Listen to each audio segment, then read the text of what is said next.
Special exclusive గా మనం చూస్తూ ఉన్నాం. ఇటు సింగర్ ప్రవస్తి చేసిన ఆరోపణలు అయితే ఇప్పుడు టాలీవుడ్ లో ప్రకంపనలు రేపుతున్నాయి. దీనికి సంబంధించి నట్టి కుమార్ కూడా స్పందించారు.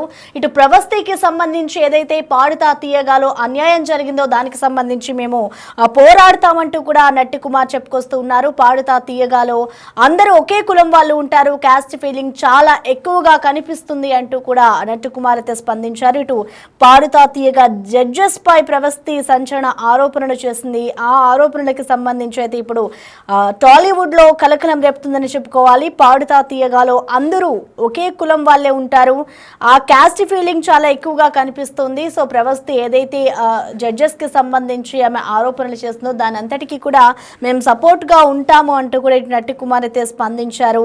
సింగర్స్ అందరూ కూడా ఆమెని ఎగతాళి చేసి మాట్లాడారు. మా మదర్ కి సంబంధించి కూడా కొంచెం హీనంగా మాట్లాడారు, నువ్వు అంటూ కూడా సంబోధించారు అంటూ ఆ ప్రవస్తి తనకి ఏదైతే పాడుతా తీయగా ప్రోగ్రామ్ గురించి దాంట్లో జడ్జిమెంట్కి సంబంధించి ఆమె ఏవైతే ఎదుర్కొందో అవన్నీ సమస్యల మీద తాను మాట్లాడడం జరిగింది. దానికి సంబంధించి ఇటు ప్రవస్తి సంచలనం ఆరోపణలు చేస్తుందో ఇటు జడ్జెస్కి సంబంధించి వెంటనే ఇటు టాలీవుడ్లో కూడా ప్రకంపనలు రేపింది. ఎందుకంటే అది చాలా ఒక పెద్ద ప్రోగ్రాం కాబట్టి ఇటు కీరవాణికి సంబంధించి ఇటు సునీత వీళ్ళందరి మీద కూడా ఇటు ప్రవస్తి అయితే ఆరోపణలు చేస్తుంది. దానికి సంబంధించి ఇటు నిర్మాత నట్టి కుమార్ స్పందించారు.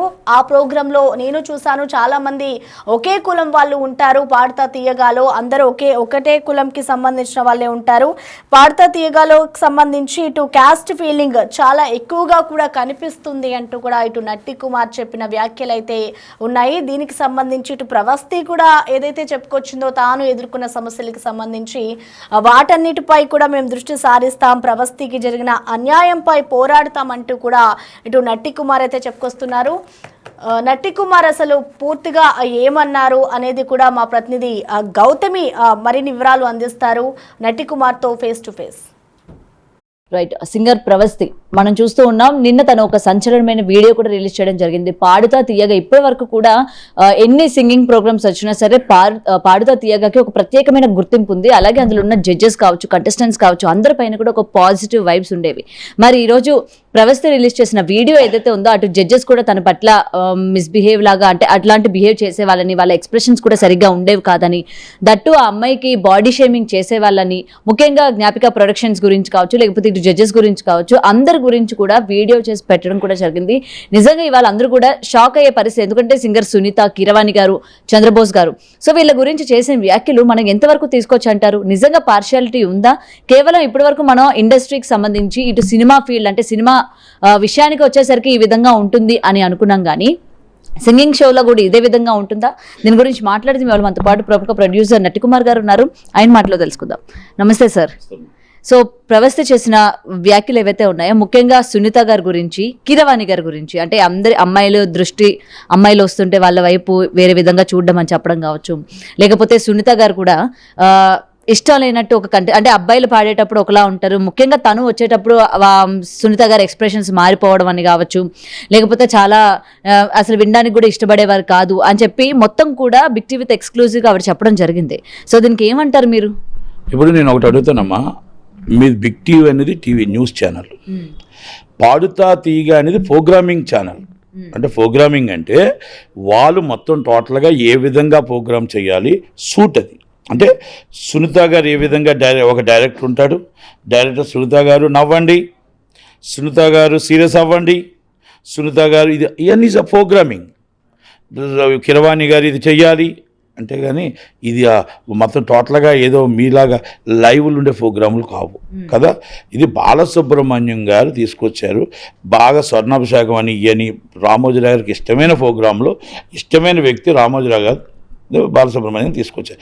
బాలసుబ్రహ్మణ్యం గారు పెట్టినప్పుడు కూడా మీరు అప్పటి నుంచి ఇప్పుడు దాకా చూడండి, ఇక్కడ ఏది ఏమైనా మొత్తం టోటల్గా ఆయనకు కావాల్సిన వాళ్ళనే వేసుకున్నాడు ప్రోగ్రామింగ్లో. మీకు పాడుతా తీయగా ప్రోగ్రామ్ అంతా చూసుకొని ఇంకో ప్రోగ్రామ్ చూసుకొని ఏదైనా సరే, నేనేమంటున్నానంటే ఇక్కడ ఎవరు కూడా విన్నరు అంటే మనల్ని బాగా పర్ఫార్మెన్స్ చేస్తే విన్నింగ్ అవుతారు అనేది ఉండదు అనేది నా అనుమానం. నా అనుమానం కాదు, నమ్మకం. బిగ్ బాస్ కానీ బిగ్ బాస్ కానీ లేకపోతే మీకు పాడుతా తీగ కానీ ఇంకా ప్రోగ్రామ్స్ కానీ సీరియస్గా జడ్జెస్ వెళ్ళిపోతా అటు అని చెప్పేసి మీకు చూసాం కదా రాజశేఖర్ వీళ్ళంతా చాలామంది జానీ మాస్టర్ సీరియస్గా వెళ్ళిపోతుంటారు, వార్నింగ్ ఇచ్చి వెళ్ళిపోతుంటారు, వాళ్ళని తిడతారు వీళ్ళని తిడతారు, కన్నీరు పెడతారు. ఇవన్నీ సినిమా షూటింగ్ అది. ఇది షూటింగ్ ఒక డైరెక్టర్ చెప్పింది యాక్ట్ చేయడం మాత్రమే. సినిమా అండ్ బుల్లుతెర అదొక బుల్లుతెరలో ఒక serial type is the programming అంతే. అలాంటి దాంట్లో ఆ అమ్మాయి వెళ్ళింది, ఆ అమ్మాయికి ఇవ్వాలా వద్దా అనేది ఆటోమేటిక్గా ముందే ఫిక్స్ అవుతుంది. పలానా వాళ్ళు 1, పలానా వాళ్ళు 2, పలానా వాళ్ళు 3, పలానా వాళ్ళకి ఎలిమినేట్ చేయండి, పలానా వాళ్ళు ఈ టైంని ఎలిమినేట్ చేయండి, పలానా వాళ్ళని చూసి నవ్వండి, పలానా వాళ్ళు చూసి ఏడండి, పలానా వాళ్ళు చూసి సీరియస్ అవ్వండి అనేది డైరెక్టర్ చెప్పిన ప్రోగ్రామింగ్ అవుతుంది. కానీ మనం ఎంతో పర్ఫార్మెన్స్ చేసామంటే ఎస్ మీ టాలెంట్ పర్ఫార్మెన్స్ చేశారు, మీరు పాపం చక్కగా కష్టపడ్డారు, ఆ కష్టపడినందుకు ఫలితం దక్కాలని కోరుకుందాం. మీకు ఫలితం ఎక్కడికి పోదు, మీ కష్టం ఎక్కడికి పోదు, రేపు ఫ్యూచర్లో మీకు ఉపయోగపడుతుంది. కానీ ఇవన్నీ ప్రోగ్రామ్స్ అని గుర్తుపెట్టుకోండి. మీకు ఫోన్ చేసి వాళ్ళు రమ్మన్నారు అంటే మీకు విన్నర్ అవుతారు. మీరు వాళ్ళకి ఫోన్ చేసి మీరు వెళ్తున్నారు అనుకుంటే మీరు బకర్ అవుతారు. ఇలాంటి షోస్ లోని ఓటింగ్ ప్రాసెస్ కూడా పెడుతూ ఉంటారు. మీకు నచ్చిన కంటెస్టెంట్ కి మీరు ఓటు వేయింది, ఎవరు విన్నర్ అవ్వాల అనుకుంటున్నారు అని చెప్పి. మరి ఇక్కడ జనాల్ని మోసం చేస్తున్నట్టు కాదు, ఎందుకంటే వాళ్ళు ఆల్రెడీ విన్నర్ ని డిసైడ్ అయిపోయినప్పుడు ఎందుకు ఇలాంటివన్నీ కూడా జనాలకు పెట్టడం అంటే ఆకర్షణ. జనాలు అంటే రియల్గా ఎలా కనబడుతుందంటే ఇది ఒక ఓటింగ్ అవుతున్నట్టు, ఈ ప్రోగ్రామ్ అవుతున్నట్టు, ఇవన్నీ అవుతున్నట్టు. బిగ్ బాస్ ఉంది 20 మొత్తం కంటిన్యూ బిగ్ బాస్లోనే ఉంటున్నారు జనాలు. 24 గంటలు మీ కెమెరాలు పెట్టుకుని ఉంటున్నారా? కాదు కదా. మరి అది అన్ని ప్రోగ్రామ్ ఏంటో అన్నీ మనకు తెలుసు కదా. ఓటింగ్ అంటారు, ఓటింగ్ స్పాట్ ఏంటో తెలుసు, ఎవరు విన్నరో తెలుసు, ఎవరేంటో తెలుసు, అన్నీ తెలుసు. కానీ జనాలు నమ్ముతారు. ఇప్పుడు సినిమా తీస్తున్నప్పుడు పై నుంచి కిందకి జంప్ చేస్తాడు. చిరంజీవి గారు జంప్ చేస్తారు అనుకుంటారా? డూబ్ అని ఇప్పుడు తెలుసు, ఒకప్పుడు తెలియదు కదా. అవునా కదా? అలాగే ఇవన్నీ కూడా మనం అన్నీ తెలిసిపోయినప్పుడు సినిమా చూడరు, అన్నీ తెలిసిపోయినప్పుడు సీరియల్ చూడరు, అన్నీ తెలిసిపోయిన పాడుతా తీగ కూడా చూడరు కదా. ఇవన్నీ ప్రోగ్రామింగ్ అంటారు. ఆ ప్రోగ్రామింగ్లో మనం ఒక దాంట్లో అంతే. నేనేం చెప్పా, వాళ్ళు పిలిస్తే విన్నరు, మనం పిలిస్తే మనం వెళ్తే బకర్ అవుతాం, అంతే తేడా. దాంట్లో ఈ అమ్మాయి బాడీ షేమింగ్ చేశారని, బొడ్డు కిందకి చీర కట్టుకోవాలి, ఎక్స్పోజింగ్ చేయాలి అని చెప్పడం కూడా మీకు కీరవాణి గారు తెలుసు, సునీత గారితో కూడా పరిచయం ఉంటుంది. నిజంగా వీళ్ళు ఈ విధంగా బిహేవ్ చేశారంటే వాళ్ళు చాలా మంది నమ్మట్లేదు. నేను ఒక మాట, అమ్మాయి చెప్పిన మాటల్లో నేను కొంచెం ఏకపించను. అలాగని సినిమా షూటింగ్ అన్నప్పుడు కొంచెం సినిమా షూటింగ్ అయినా లేకపోతే పాడుతుంది ఇక ప్రోగ్రామింగ్ అయినా అక్కడ డైరెక్టర్ చెప్పినట్టు మనం కొంచెం చెయ్యాలి. డైరెక్టర్ సునీత గారు కాదు, డైరెక్టర్ కీరవాణి గారు కాదు కనుక అది నిజమై ఉండొచ్చు, అబద్ధమై ఉండొచ్చు. Is a director. మనం చెప్పేటప్పుడు ఏం చెప్పినా షూటింగ్ అనే స్పాట్లో మనం ఉండేటప్పుడు అక్కడ మనం ఏం చెప్పితే ఏ క్యారెక్టర్ అయినా నీలమైపోలే తప్ప మనం ఇలా చేస్తున్నాం అలా చేస్తున్నాం ఎవరైనా అసభ్యకరంగా మాట్లాడితే ఈజ్ ఇమ్మీడియట్లీ కంప్లైంట్ ఇవ్వచ్చు. అసభ్యకరంగా చేస్తే ఎవరైనా మనం కంప్లైంట్ ఇవ్వచ్చు. కానీ మనం వాళ్ళు అసభ్యకరంగా చేస్తే ఇప్పుడే కంప్లైంట్ ఇవ్వచ్చు, ఇప్పుడు కూడా కంప్లైంట్ ఇవ్వచ్చు, ఏం ప్రాబ్లం లేదు. ఎవరైతే ఆమె గురించి ఇట్లా మాట్లాడారో వాళ్ళపైన ఇమ్మీడియట్లీ కంప్లైంట్ ఇవ్వనండి. వాళ్ళ మీద ఎవరెవరు ఉన్నారో వాళ్ళ మీద కంప్లైంట్ ప్రొడ్యూసర్ కౌన్సిల్ ఉంది, ఛాంబర్ ఉంది, అలాగే టీవీ సీరియల్స్ యూనియన్ ఉంది, లేదా పోలీస్ స్టేషన్ ఉంది. Complaint immediately ఇవ్వనండి.